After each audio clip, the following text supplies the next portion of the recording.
Albert, reporting from Mississippi. Yeah, so this is the last leg of the trip. It generally is a 4-day trip.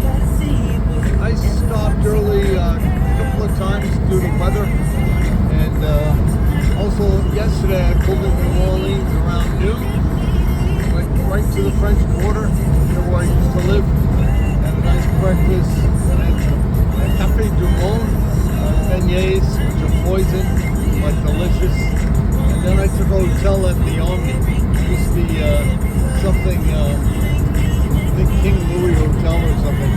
Magnificent. Nice restaurant on the ground floor. It got pretty busy. Yeah, it was fun. Had a nice steak dinner right at the bar. Had my name on it. I found a glass of wine, a house blend, which is like among the cheaper ones, $18 a glass times 2. Yeah, everything was expensive. But I'm in Mississippi on Route 10, and it'll be Alabama next. Route 10 Alabama isn't far, and it's not long. It's probably less than an hour, at which point you enter Florida. Then I head to Orlando. Stand by one.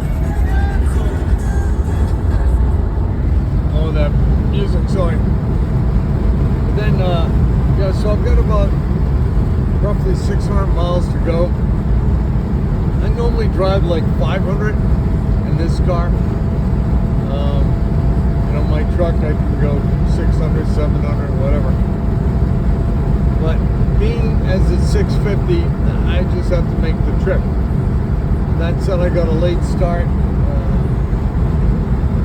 Start began around 9:30, 10. Normally when you're traveling cross country, you're on the road by at least 7, maybe earlier.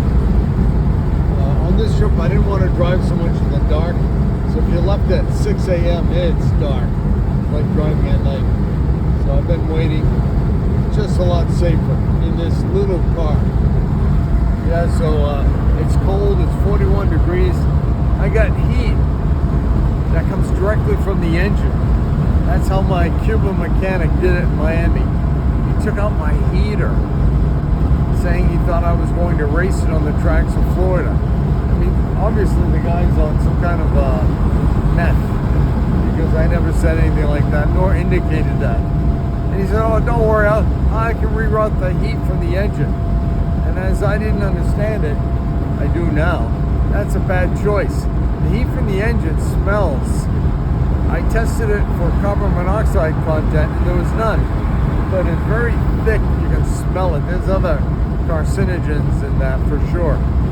Anyway, I need to put it all back in at my expense. No thanks to Gilbert at Coral Gables Porsche. Yeah, Gilbert, remember that name.